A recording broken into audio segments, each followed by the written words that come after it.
Welcome back to the channel, Chad's Budget Corner, where we don't like cheap stuff, we do like good stuff cheap. Today, I'm going to show you how to wire a very good $17 Walmart car stereo.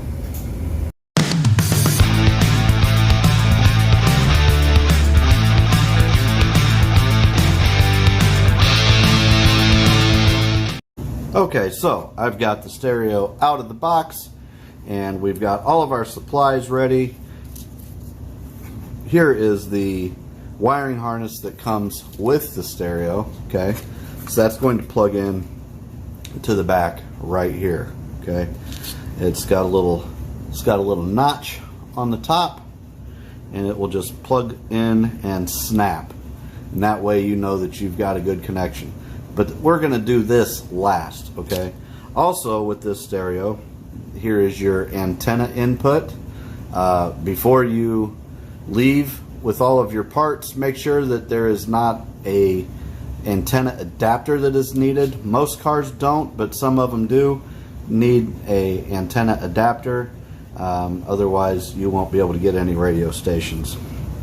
And you have one set of RCAs. This will allow you, if you would like, to wire up an amplifier and make it even louder. Okay, so right now I'll give you a quick overview of this. This is the dual XDM 17BT. This is a 200 watt Bluetooth media player. All this is going to do, it's got a basic stereo, your AM and FM. It's got multiple presets that you can hook up. It is Bluetooth, which I very much love because this connects to my phone immediately. I've had one of these before, and this is probably one of the quickest Bluetooth pairings I've ever encountered, which is crazy. This thing is 17 bucks, guys. It's a tiny little stereo, but it works great. 200 watts. You've got this little orange button up here, which is your Siri or Google Assistant, depending on if you have an Apple or an Android. You've also got a USB input, which you can use to charge your phone off of this, or if you have some media on your phone and you don't want to use your Bluetooth, you can play it through here. Or there's also a 3.5 millimeter auxiliary jack. If you've got an old iPod or something like that that you would like to plug into that, boom, there you go. So that's a brief overview. There's your call button, and you can watch my other video that I've done, so you'd have to go back through. I did a review on this a long time ago. Pretty cool. They've actually dropped the price. It was like 20 bucks. Now it's down to $17. $16.97 at Walmart. It's got a built-in microphone, and actually the call quality on these is not too bad. It's very, very simple installation, and it works great. And I don't know how they're making these to get to sell them for 17 bucks, but I am not going to complain one bit.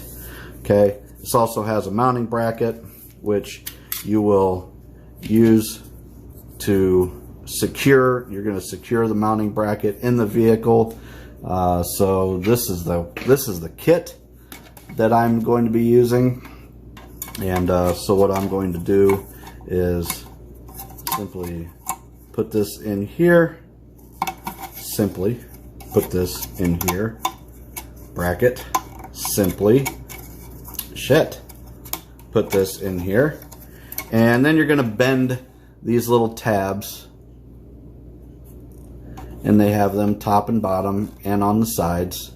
You're going to bend those tabs, and that will secure your bracket into your mounting kit. Okay, so we're going to set that aside. Actually, for right now, we're going to set this aside, okay, because we don't need it yet.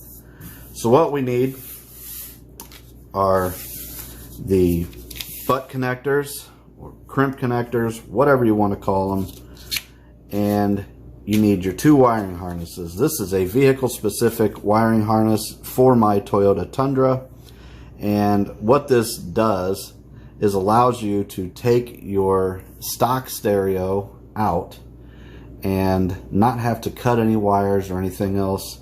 This will allow you to simply attach this aftermarket wiring harness to your stereo wiring harness.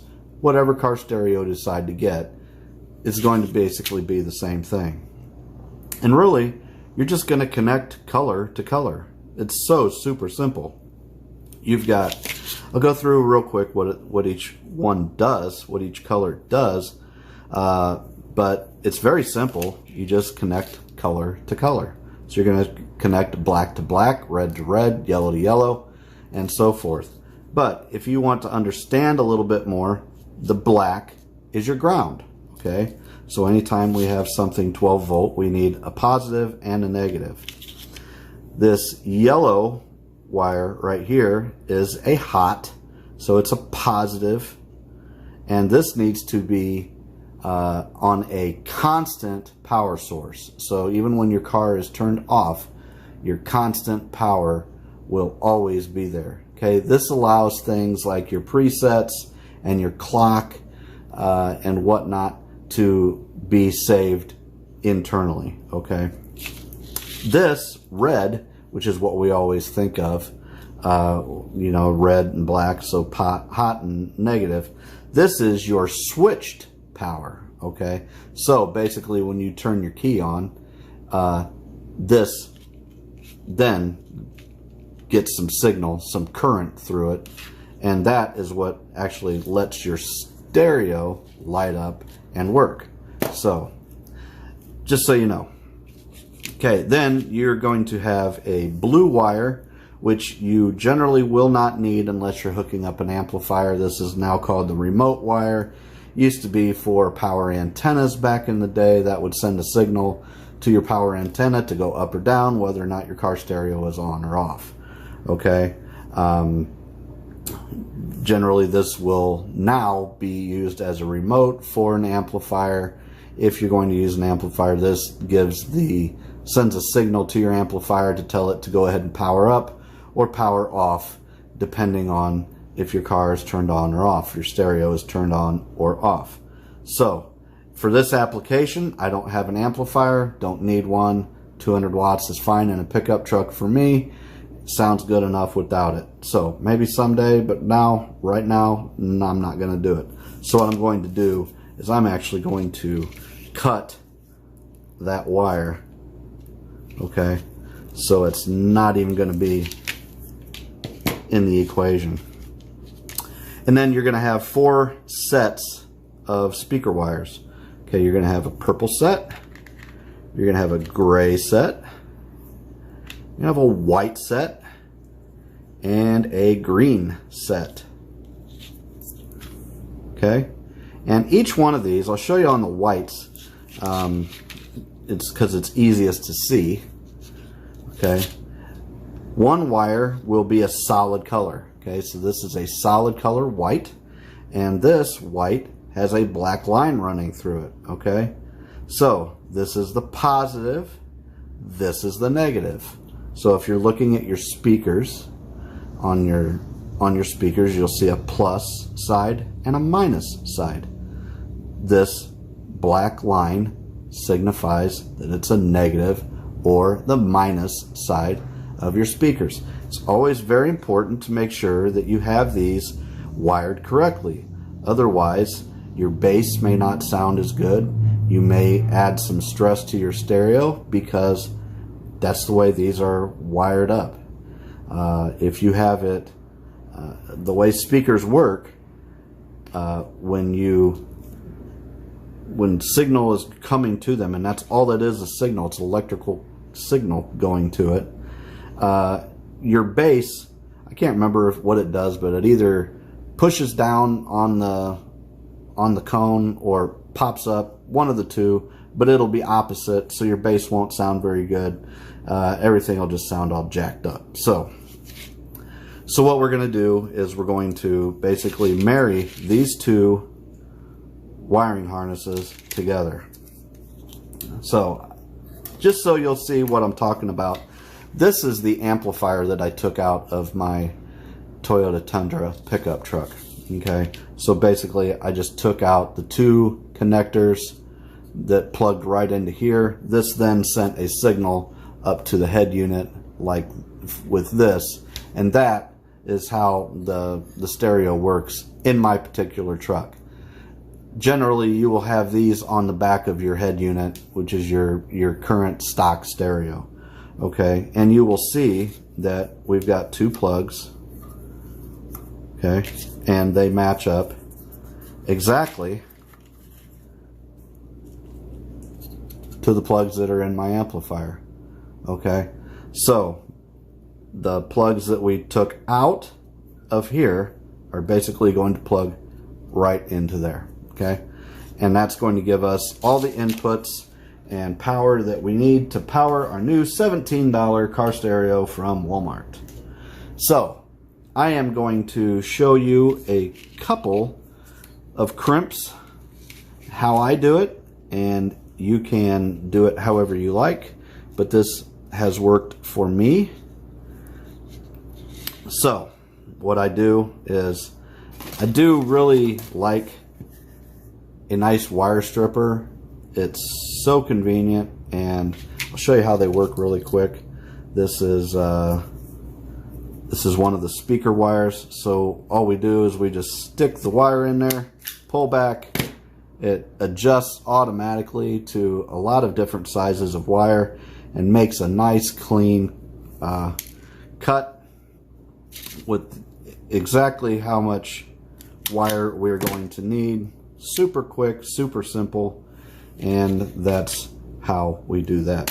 So I'm going to show you on these white connections, and then I will finish it up and show you what it should look like when we're finished. So basically I will take white, solid white, and solid white, take them and twist them together nice and tight, okay, so that it's not going to go anywhere. Nice and tight. And we're going to take one of these crimp connectors and slide it all the way on. Okay.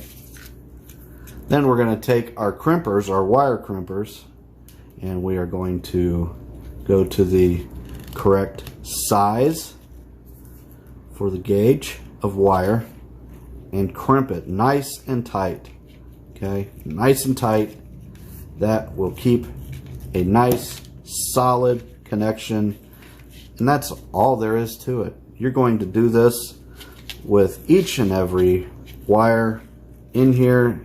Like I said, I'm not going to be using the blue wire because it just is not needed. Okay, just like that.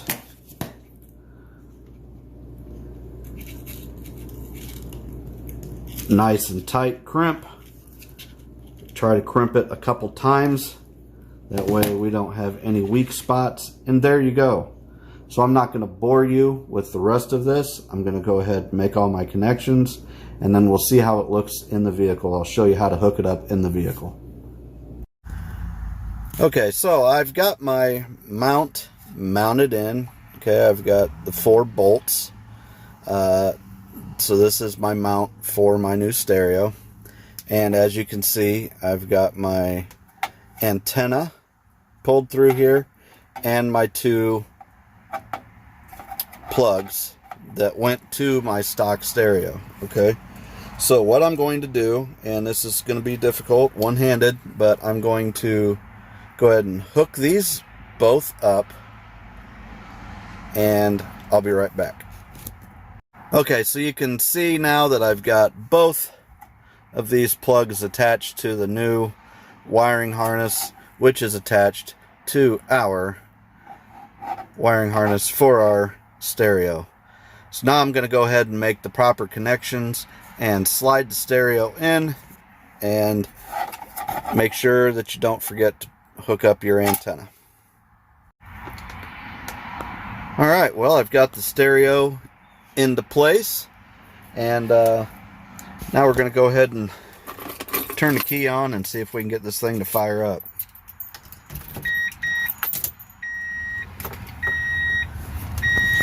Now you've got your on-off switch over here, so you're generally going to have to turn that on for the very first time.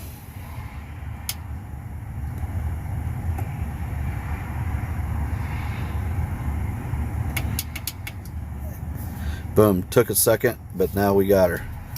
All right. So now we shut the vehicle off and it says goodbye. So we know that it's hooked up correctly. Turn it back on.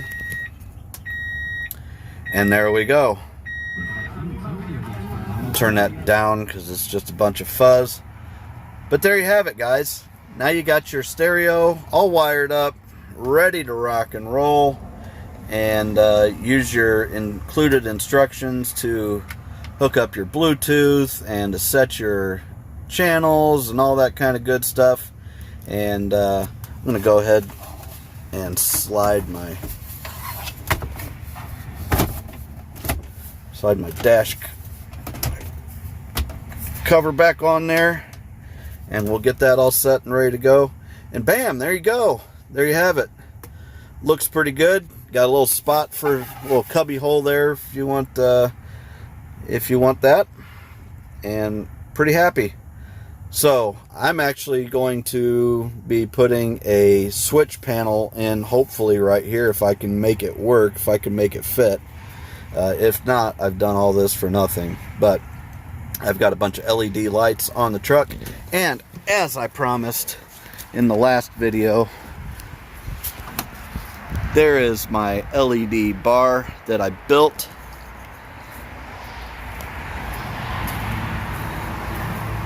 Out of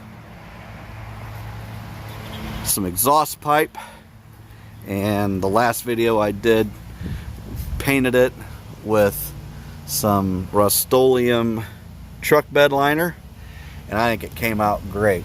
But I got a ton of lights going on this truck and pretty excited about all that. But I've got the switch panel, so I'm trying to make some room, and so that's the whole reason I changed out stereos. So hopefully it's going to work out the way I want it to. If not, that would be my luck.